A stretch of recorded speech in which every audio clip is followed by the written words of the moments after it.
قص الشعر بيخليه ينمو أسرع وأطول، وغسل الشعر يومياً بيسبب تلفه. والشعر الأبيض بينمو أكتر لما نقصه، وشغلات كتيرة بنسمعها من الناس. صحيح هالشي يا ترى؟ ولا هي مجرد خرافات؟ تابعوا معي هالفيديو للأخير لنعرف شو الصح وشو الحقيقة وشو الخرافي. خلونا نشوف.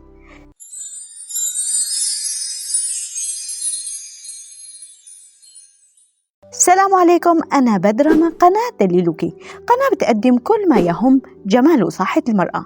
فلو بدك تضلي حلوة دوما شوفي الفيديوهات الموجودة بقناتي، وإن شاء الله رح تستفيدي كتير وتنضمي لعائلتنا على اليوتيوب. كمان عم ننزل على التليجرام معلومات ونصايح مهمة لجمالكن، اشتركوا فيها، الرابط رح يطلع فوق. أول خرافي: قص الشعر بخليه ينمو بشكل أسرع وأطول. قص الشعر ما بيأثر على سرعة نموه أو طوله، فنمو الشعر بيصير بفروة الرأس وليس بالأطراف، ومع هيك بيساعد قص الشعر بشكل منتظم بالتخلص من الأطراف المتقصفة حتى ما ينتقل التقصف لأعلى الشعر ويبين تعبان وباهت.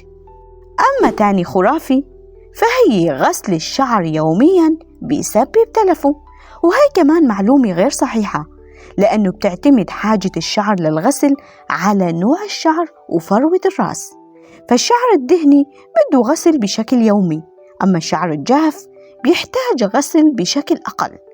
الشامبو العضوي والطبيعي هو اللي بيلعب دور هون وبيحافظ على صحة الشعر. كم مرة بتغسلوا شعركم بالأسبوع؟ حطولي بالتعليقات. مننتقل لثالث خرافي وكتير منتشرة، واللي هي إنه الشعر الأبيض بيكتر لما بقطعه أو بقصه. قص الشعر الأبيض ما بيؤدي لزيادة عدد الشعرات البيض عند القص، فظهور الشعر الأبيض هو نتيجة لفقدان الميلانين، وفقدان الميلانين بيصير بسبب التقدم بالعمر أو العوامل الوراثية أو حتى بسبب التغذية وليس بسبب القص. وكمان سمعت إنه استخدام الزيوت بتخلي الشعر يصير دهني، وهي أيضاً معلومة غير صحيحة. فإذا استخدمنا كمية مناسبة من أي زيت رح يساعدنا هالشي بالحفاظ على رطوبة الشعر، وما رح يخلي الشعر دهني إذا استخدمناه بشكل صحيح. وفي خرافة كتير ناس بيتداولوها، واللي هي إنه الشعر بينمو بشكل أسرع بفصل الصيف. لا يوجد دليل علمي على هالمعلومة، فمعدل نمو الشعر بيعتمد على عدة عوامل مثل الوراثة والصحة العامة، وما بيتأثر بشكل كبير بتغيرات الفصول. وهلأ عرفاني بدكم تشتركوا بالقناة لكن نسيتوا، يلا اشتركوا وكملوا معي. تمشيط الشعر 10 مرات يومياً بيخليه أكثر صحة. خرافة كبيرة، فالتمشيط المفرط للشعر بيخليه يتكسر ويتلف، ومن الأفضل تمشيط الشعر بلطف 2 مرات باليوم باستخدام فرشاية مناسبة. إذا فقدت شعرة رح تنمو شعرة جديدة مكانها. فقدان الشعر ليس دليل إنه رح ينمو مكانه شعر جديد. في بعض الحالات فقدان الشعر بيسبب تساقط شديد بالشعر، وخاصة إذا كان في حالات وراثية أو صحية بتأثر على نمو الشعر. وهالخرافة عن جد بتضحك. عم يقولوا إنه الشعر الأسود ما بده عناية مثل ألوان الشعر التاني. الشعر الأسود جماله إنه بيبان هو شعر صحي، لكن ممكن يعاني من جفاف أو تلف، فالعناية الجيدة ضرورية لكل ألوان الشعر. وسمعت كمان إنه الشعر بيتساقط بشكل أكبر بفصل الشتاء. تساقط الشعر يا صبايا ممكن يكون بأي فصل، لكن ممكن بسبب الجفاف وقلة الرطوبة يصير زيادة بتساقط الشعر بفصل الشتاء.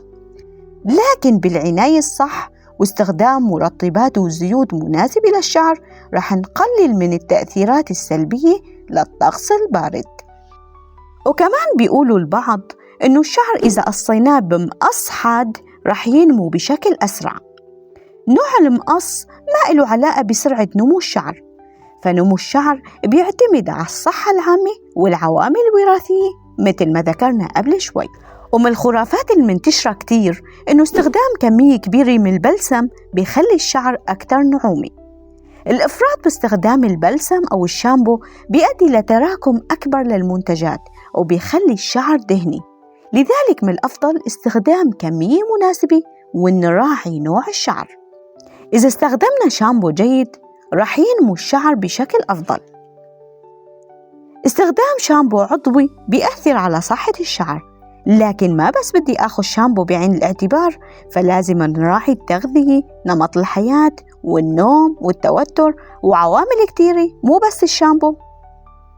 كمان في خرافي إنه الشعر بينمو بشكل أسرع إذا ما غسلناه كتير. الشعر الغير مغسول والمتسخ بيسبب انسداد مسام فروة الرأس وبيأثر سلباً على نمو الشعر. لذلك من الأفضل نحافظ على نظافة فروة الرأس لنعزز صحة الشعر ونزيد نموه. وشوفوا هالخرافي كمان، أهل الشعر الطويل بده عناية أكثر من الشعر القصير. جميع أنواع الشعر بدها عناية واهتمام سواء كان طويل أو قصير. التركيز بيكون بناء على نوع الشعر واحتياجاته بدل من طوله. وكمان سمعت إنه غسل الشعر بالماء فقط بكفي. يا جماعة، الماء وحده ما بكفي لإزالة الأوساخ والزيوت المتراكمة على الشعر والفروة. استخدموا شامبو عضوي طبيعي لتنظيف الشعر بشكل فعال. في فيديو رح يطلع فوق عن أسباب تساقط الشعر، شوفيه بيفيدك كتير. شكرا للمتابعة، بشوفكم بفيديو جديد. سلامات.